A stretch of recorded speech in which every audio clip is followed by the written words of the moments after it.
This morning we were scheduled for an early start for the boat ride on Lake Baringo. In the event we weren't able to go, a minor medical issue making it impractical, so we waved off the rest of the group and remained at the lodge until they returned. Poor Soi Safari Lodge. It had been quite a large hotel, and we had seen videos of a pleasant shoreline with roosting ostriches on the other side of the buildings. Now the main accommodation blocks were underwater, and we were being accommodated in what seemed to be an older section. The lake waters had risen, and even the original hotel reception was permanently underwater. A makeshift bridge crossed the water and linked to the stairs leading to the upstairs bar. It was remarkable that the staff were able to offer any kind of service under the circumstances, and we felt desperately sorry for them. Minor medical issue over, we headed to the bar to look over the lake as the sun rose over the distant hills. Pied kingfishers and reed cormorants were amongst the birds greeting the morning.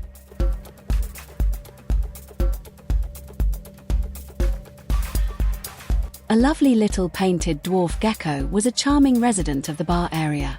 A striated heron concentrated hard on fishing. He must have wanted his breakfast. We would have to wait for hours. In common with all of the other Rift Valley lakes, Lake Baringo had suffered an upwelling of water in recent years, leading to the repeated flooding of the hotel, even though some flood defenses had been attempted. It seemed a forlorn hope for the future of Soi, even though we were actually quite comfortable in our accommodations. The Egyptian geese seemed to be taking it all in their stride though. We'd been told that the group would return at 9 a.m, but experience suggested that this wouldn't happen. We thought we'd go for a wander in the grounds, although there wasn't much that wasn't very damp. A tame pair of grey-crowned cranes were nesting in the courtyard, and a beautiful sunbird was in the trees overhead. This one looked a little tidier than the scruffy individual seen yesterday. Laughing doves were picking at the cobbles of the courtyard.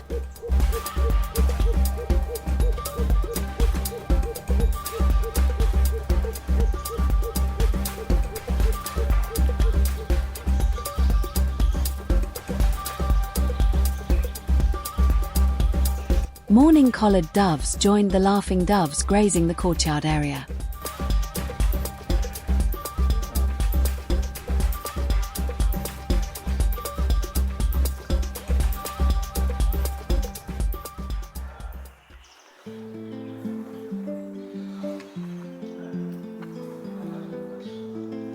And red-throated crag martins were collecting mud to build their nests.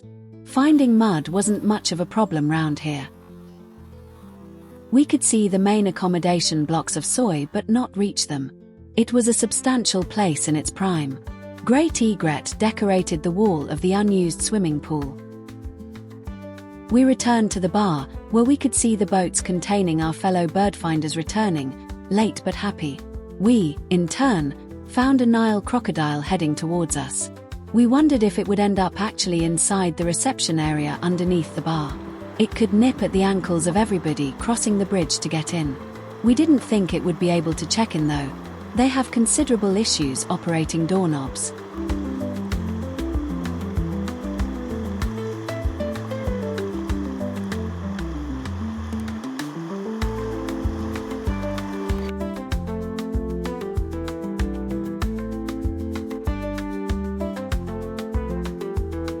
Maybe this signpost had confused the croc.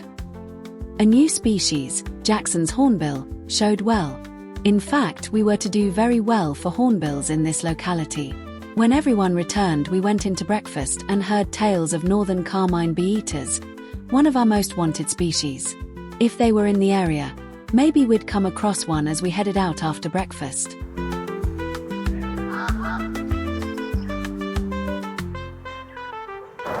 So we headed out again into the acacia scrub. We were on a mission. Pearl-spotted owlet had so far eluded us. Would we find one? What we did find was African grey hornbill, one of a handful of sightings we were to have on this tour. Nearby was an owl, but this time northern white-faced owl. Definitely nice to see and new for the trip, if not a lifer. It did not want to come out of the branches for a decent view.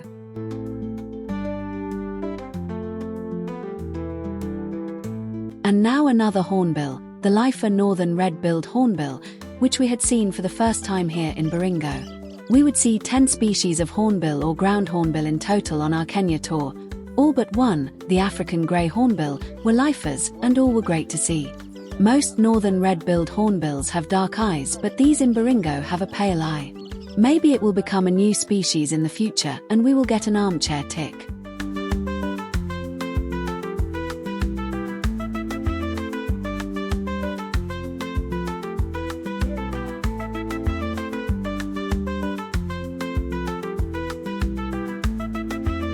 Beautiful Kenya violet-backed sunbirds were here too.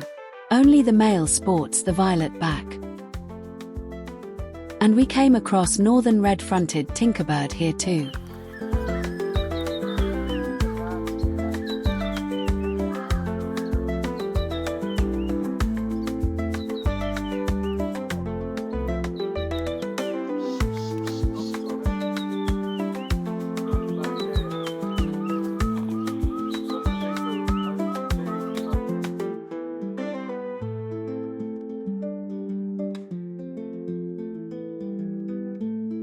This species was to become increasingly familiar over the rest of the tour, the very striking white-headed buffalo weaver with bright cinnamon-colored undertail coverts.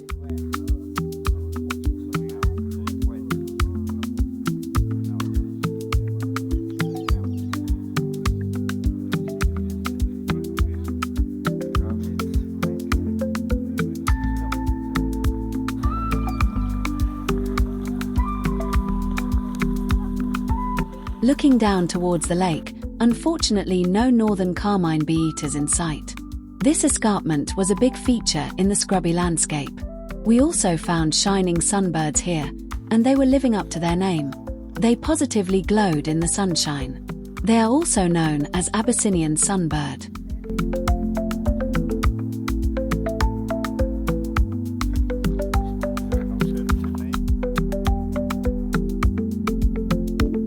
Pygmy batis showed off their bright yellow eye. This one with a chestnut breastband is female. The male has a black band.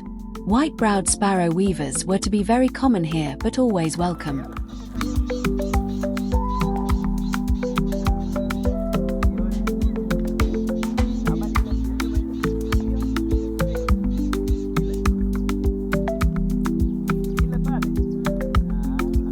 We were delighted to see a pair of the much-coveted Vero's eagles circling overhead.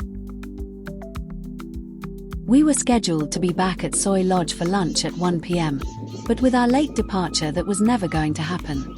Instead, we were to head towards a campsite called Bush Baby, which has bird feeders and where we would be treated to a cool drink and a sit-down. It sounded good to us.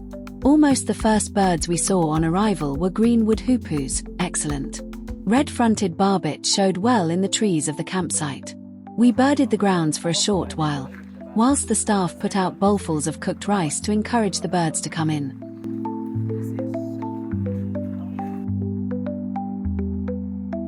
A treat was this tiny African pygmy kingfisher which zipped through the grounds and then stopped on a branch for a very short time. It was distant, but we were pleased to have captured footage.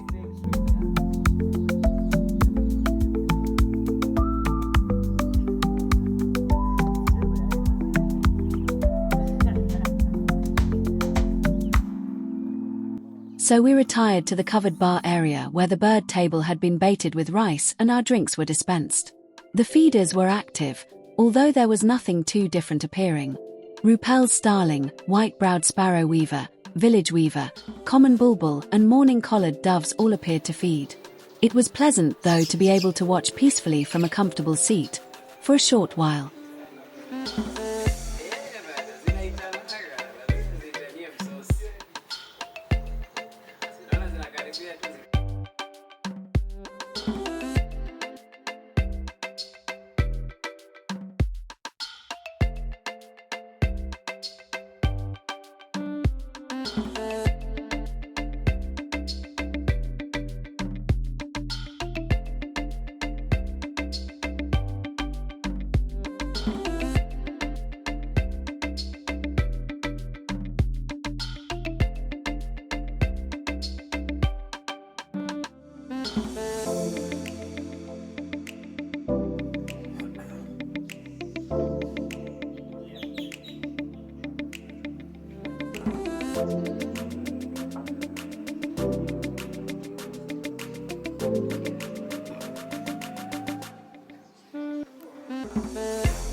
Now very late, we returned to the lodge and our buffet lunch. The dining room had a tall conical wooden ceiling, and somebody in the group realized that there were roosting bats right over the table. Being birders, we didn't have any hygiene worries.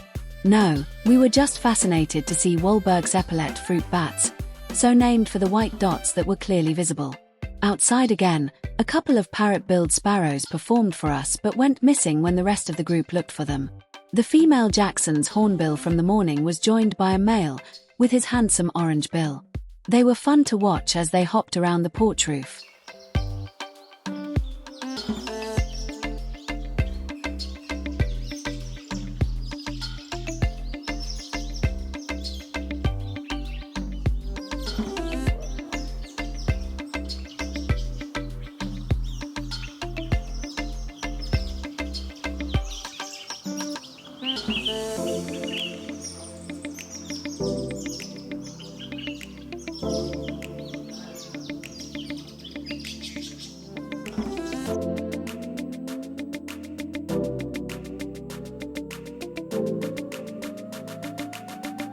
On the paving of the courtyard was a very bright male red-billed firefinch.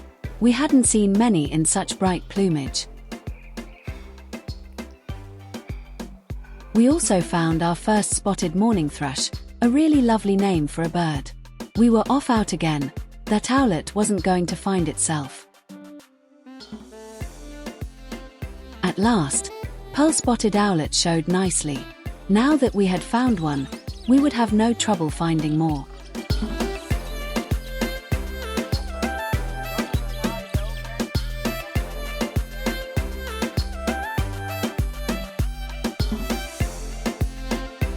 What a lovely little bird.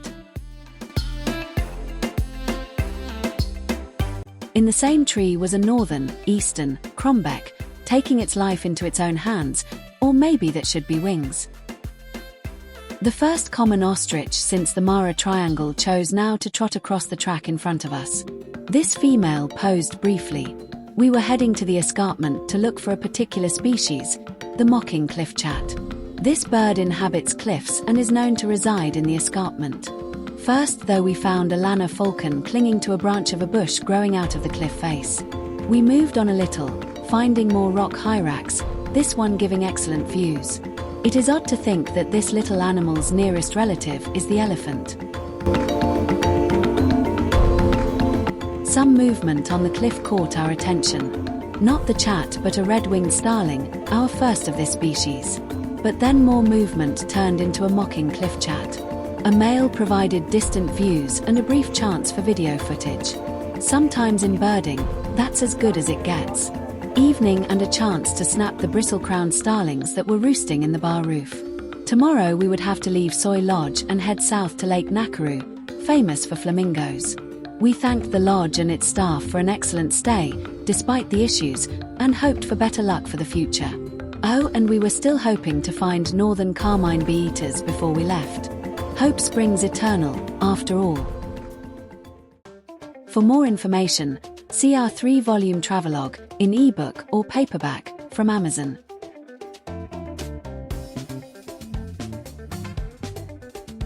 Interested in Central American birds? Take a look at our Costa Rica and Panama videos here on our channel.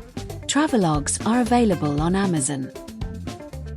If you have enjoyed this video, please like and subscribe to our channel. Don't miss all of the other videos in our Kenyan birding safari series.